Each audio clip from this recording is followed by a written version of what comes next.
Chers amis, je crois que je ne peux pas rester plus longtemps silencieux sur le déroulement, disons, des conséquences de la visite que nous avons eue, la visite apostolique de Monseigneur Descamps et de Monseigneur Onclin. Il y a, je pense, à peu près un mois,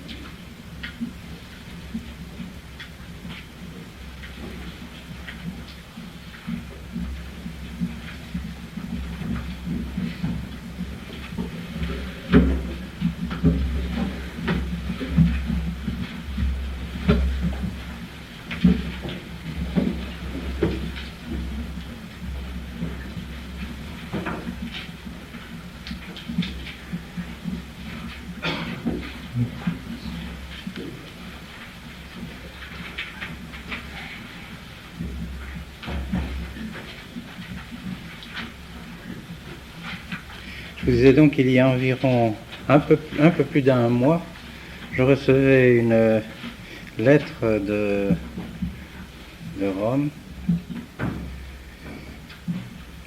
signée de 3 cardinaux, le cardinal Garonne, préfet de la congrégation des études, le cardinal Wright, préfet de la congrégation du clergé, et le cardinal Tabera, préfet de la congrégation des religieux, qui m'invitait à venir pour le 13 mars à Rome pour avoir un complément d'information sur la visite qui s'était passée à Écône.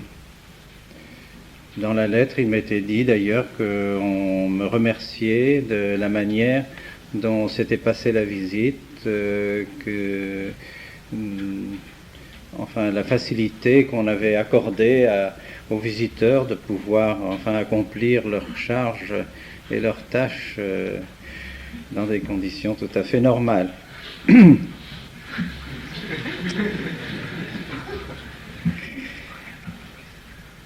Je me suis donc rendu à Rome le 13 mars, pour le 13 mars. Je ne vous en avais pas parlé, j'avoue, je le savais pourtant depuis 15 jours avant le 13 mars. Parce que voyez, Monseigneur, on dit de 13 mars. De 13, excusez. Ah,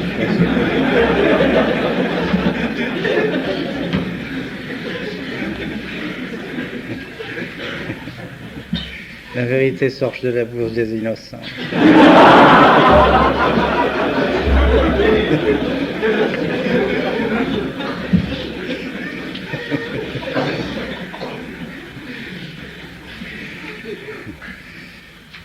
Eh bien, ça fait donc 15 jours avant le 13 février, avant le 13 février.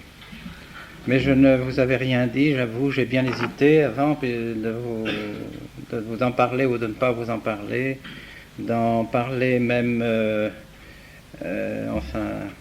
à mes proches collaborateurs, parce que je craignais, et maintenant je le crains toujours, mais comme j'arrive à la deuxième visite dans quelques jours, donc il n'y a pas beaucoup à craindre à ce sujet-là, mais je ne tiens pas du tout à ce que la presse s'empare de ces histoires-là, n'est-ce pas? Ça ferait évidemment, elle en serait trop heureuse.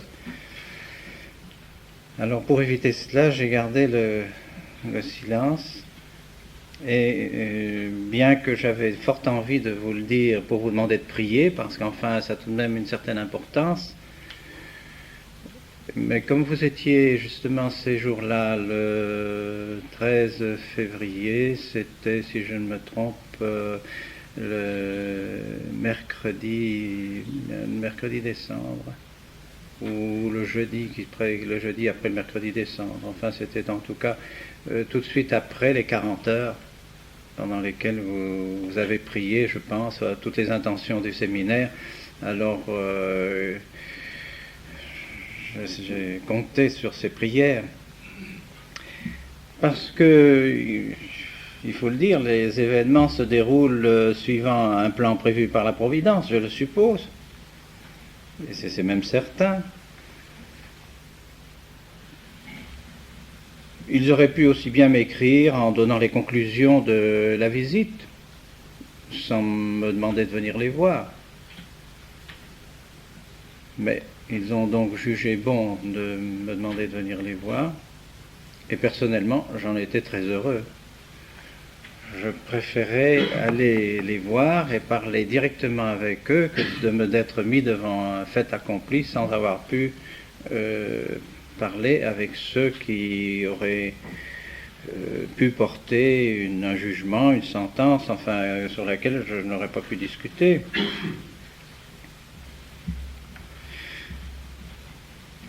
Je pense que ça a une très grande importance, parce que, voyez-vous, vous le savez aussi bien que moi, depuis le Concile, eh bien, les réformes ont nécessairement provoqué parmi les catholiques, parmi les prêtres, et même parmi certains évêques, une certaine résistance aux réformes. Cette résistance, évidemment, a été assez longtemps très indécise, très imprécise, puis s'est affirmée toujours de plus en plus à mesure que les réformes entraient dans leur réalisation, dans leur pratique.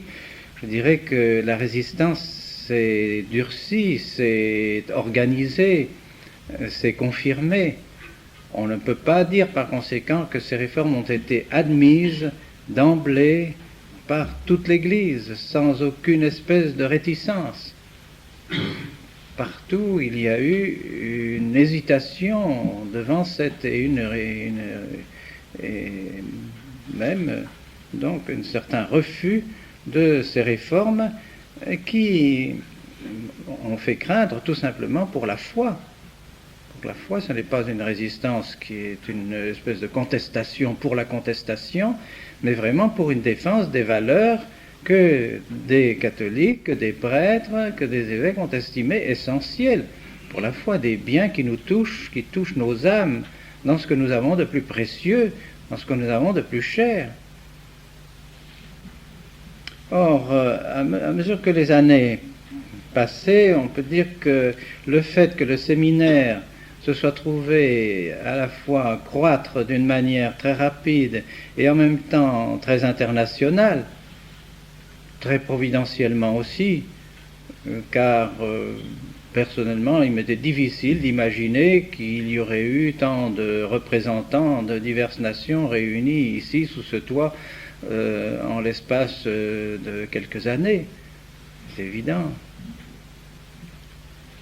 Ce séminaire étant donc déjà un rassemblement de ceux qui veulent défendre leur foi, de ceux qui veulent la protéger, de ceux qui veulent la nourrir par les moyens par lesquels toutes des générations et des générations ont nourri leur foi, eh bien, ce centre est devenu un symbole de résistance, il faut bien le dire, pour le monde entier. Sans l'avoir voulu, sans l'avoir déterminé pour cette fonction. Enfin, je dirais, le séminaire est devenu un point de mire pour tous les fidèles qui résistent, enfin, et tous les prêtres aussi.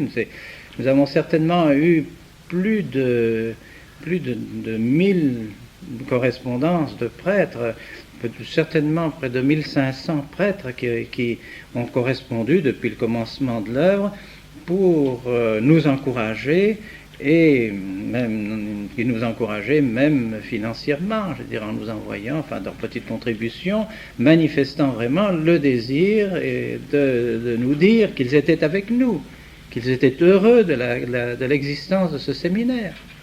Et Dieu sait, c'est par dizaines de milliers de lettres que nous avons reçues de fidèles nous encourageant, et tous les jours. Ça n'arrête pas. Alors, le séminaire est donc devenu un point de cristallisation de cette résistance et en même temps une source de force aussi pour ceux qui résistent. devenant le point de mire, il était fatal qu'un jour on s'émeuve parmi ceux qui sont chargés ou qui se croient chargés d'appliquer la réforme, de sentir ce point de résistance qui ne s'assimile pas les réformes, qui ne veut pas assimiler ces réformes et qui ne veut pas suivre ce courant. Ce courant qui, comme je l'ai déjà dit au cardinal Renard, et à bien aux évêques quand j'ai l'occasion de le dire, qui mène à la ruine. Parce que nous ne suivons pas ce courant, nous gênons les réformes, c'est clair. Donc il fallait qu'un jour ou l'autre, il y ait un certain affrontement entre les autorités chargées d'appliquer ces réformes et ceux qui, manifestement, n'entrent pas dans ces réformes. Et nous y arrivons. Le moment est arrivé. Un moment grave pour l'Église, à mon avis, pas seulement pour nous, pas seulement pour vous, pas seulement pour les autres, voyez, mais pour toute l'Église. Pourquoi ? Parce que il peut y avoir évidemment beaucoup de solutions à cet affrontement et à ce problème qui se pose à Rome. Des solutions peuvent être dures, d'opposition à ceux qui veulent maintenir des traditions, à ceux qui veulent tenir pour la tradition. Pour le magistère de 20 siècles, où l'Église, enfin, où ceux qui ont les postes de l'Église maintenant, les cardinaux, évêques, ça, ou se durciront contre notre position, ou au contraire la toléreront, ou dans une certaine mesure, je dirais, intimement l'approuveront. Alors il y a là, certainement, nous sommes à la croisée des chemins. Alors, première étape, il y a eu la visite. Cette visite, les cardinaux eux-mêmes l'ont affirmé, a été très favorable. Très favorable. Et je l'ai su par des personnes qui ont rencontré Monseigneur Descamps lui-même, qu'il a dit également qu'il avait été très bouleversé par ce qu'il avait vu ici au séminaire, ce qu'il avait entendu. Les seules réserves qui ont été faites sur la liturgie, par la visite, je parle de la visite maintenant, les seules réserves qui ont été faites, c'était sur la liturgie et un sentiment plus qu'une conviction, une impression qu'il y avait dans la maison une attitude un peu contraire au pape et au concile. Une impression. Ils ne peuvent pas dire qu'ils ont entendu des paroles contre le pape ou contre le concile, non, mais quelque chose. Quelque chose, un relent. Voilà ce que m'a dit le cardinal Garonne lui-même, ce que m'ont dit donc les cardinaux lui-même, sur la visite, toujours sur la visite. Mais, dans l'ensemble, la visite a été très favorable. Les conclusions.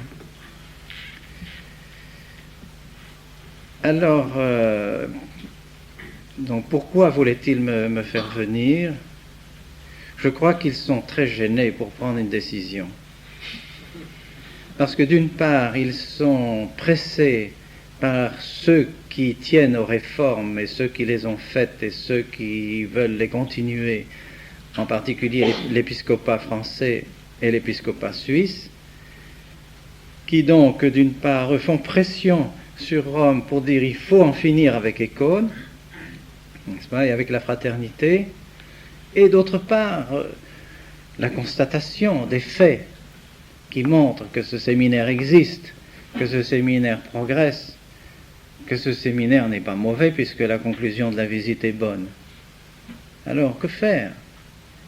Condamner quelque chose qui est dans les conclusions de la visite, on manifeste que ce séminaire est bon et valable. Insensé.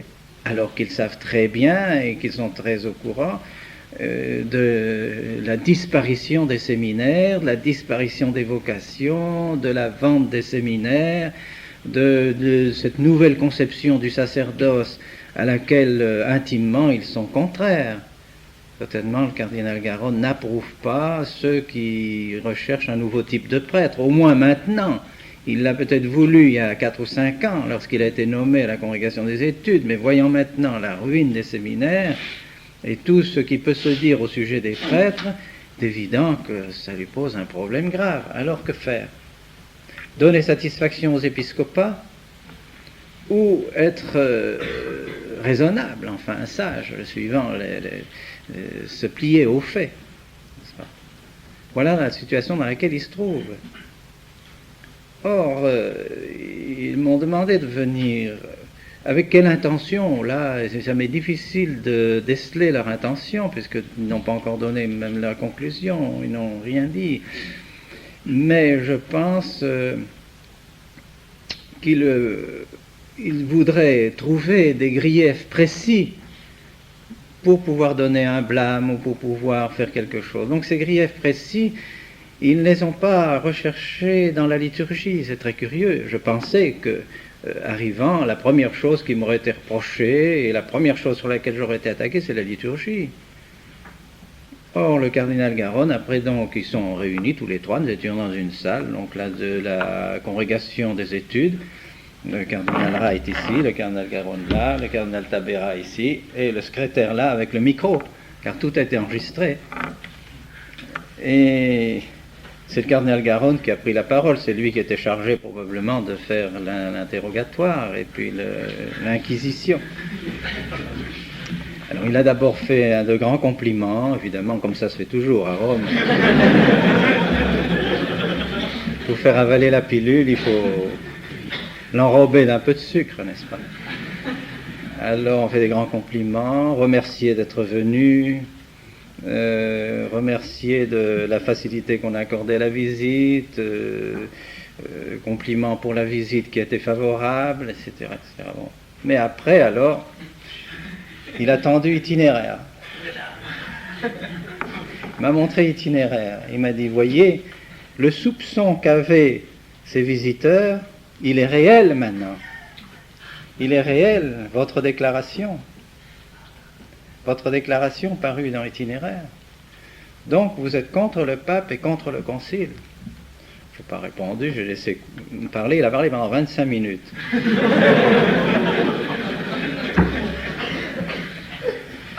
À la fin, j'étais vraiment prêt de lui dire, mais éminence, c'est un monologue ou un dialogue? Que vous voulez faire? J'ai laissé parler. Alors, accumulant les charges, le Saint-Père, n'est-ce pas? Contre le Saint-Père, vous êtes... ensuite, il avait dans l'itinéraire, il y avait une feuille que je voyais, puis tout à coup, il a brandi la feuille, et il m'a dit, vous connaissez ça? Bon, je dis, qu'est-ce que c'est? Ben, c'est le bulletin de l'abbé de Nantes. Bon, je dis, je sais pas, je le lis pas souvent, rarement je lis le bulletin de l'abbé de Nantes, je sais pas. Qu'est-ce qu'il dit? Comment, vous ne connaissez pas? Non, je ne sais pas. Enfin, il parle d'un évêque qui doit rompre avec Rome, et puis ensuite il fait allusion à vous, dans le bas de la page, il fait allusion à vous. Oh, ça, écoutez, moi je ne sais rien du tout, absolument rien. Alors là, je ne l'ai même pas lu, vous voyez, je ne sais donc absolument rien.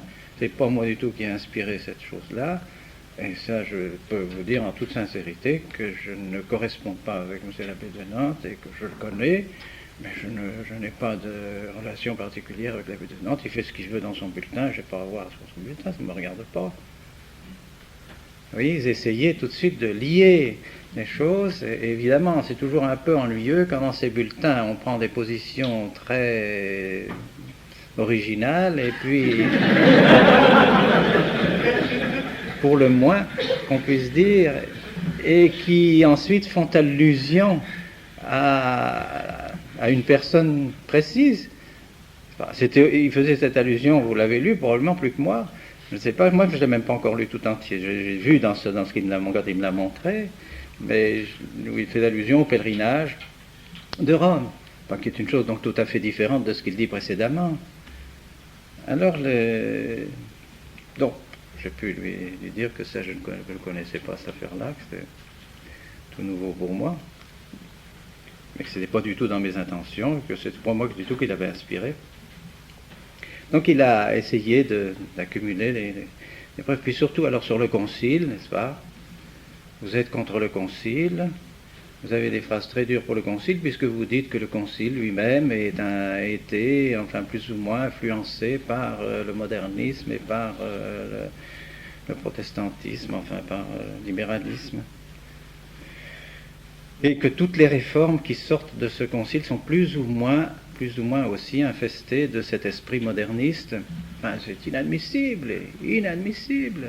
Comment pouvez-vous dire des choses comme ça? Ce concile qui a été signé par le pape et par vous, tous vos confrères dans l'épiscopat, ou la grande majorité des confrères dans l'épiscopat, comment pouvez-vous, vous, seuls, condamner tous ces évêques, le pape, et ainsi de suite? C'est inadmissible, c'est inadmissible. Laissez parler, laissez parler. Puis, après, quand il avait donc bien fait son exposition, je lui ai demandé de voir les points les uns après les autres. Alors je lui ai dit, quand il s'agit du pape, dire que je suis contre le pape, ça n'est pas vrai. Ce n'est pas vrai. Je m'interdis toujours de dire quoi que ce soit de désobligeant vis-à-vis du Saint-Père. Prenez mes livres, prenez tous mes écrits. Si vous trouvez une phrase qui est désobligeante à l'égard du Saint-Père, je vous demande de me la montrer. Pas difficile pour vous. Jamais. Et je refuse qu'au séminaire, on dise des paroles désobligeantes à l'égard du Saint-Père. Je ne veux pas que publiquement des prêtres prennent la parole pour dire des choses contre le Saint-Père publiquement. Et ça, je puis vous l'assurer. Donc j'ai toujours le respect. Ce qui ne veut pas dire que je ne me pose pas des problèmes. Mais enfin, vous parlez de contradictions, le pape fait des contradictions. Écoutez, je ne dis pas que j'ai mis dans la lettre, s'il arrivait que le pape fasse des contradictions dans ses œuvres, nous choisirions ce qui est conforme à la tradition et non pas ce qui est conforme à la nouveauté. Mais vous pouvez donner un exemple? Mais oui, je vous donne un exemple si vous voulez. Prenez le décret de la communion dans la main. Et toute la première partie du décret de communion dans la main est pour la manière ancienne. Et les dernières phrases sont en faveur d'une manière nouvelle. La meilleure preuve, c'est qu'il y a la moitié des épiscopats qui ont pris la première partie, qui ont appliqué la première partie, et la moitié des épiscopats qui ont appliqué la seconde partie. Donc ça divise l'Église. Alors, dis-moi, je choisis ce qui est conforme à la tradition. J'aurais choisi aussi ce qui est conforme à la tradition. Il faut choisir. Il y a beaucoup d'exemples comme ça. Oh, mais c'est un petit détail, ça c'est un petit détail. J'ai dit petit détail. Pas tellement.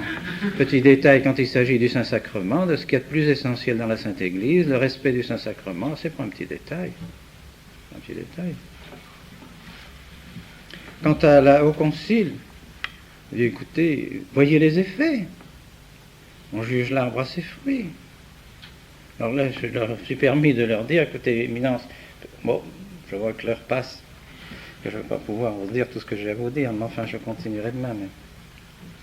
Mais écoutez, permettez que je dise ce que pensent de nombreux catholiques qui souffrent dans leur cœur, déchirés de voir ce qui se passe dans l'Église, des prêtres qui sont martyrs de cette crise de l'Église, prêtres dont certains, je puis vous dire, dernièrement, j'en ai vu un qui a pleuré devant moi, un prêtre de 83 ans, de douleur de voir ce qui se passe dans la Sainte Église.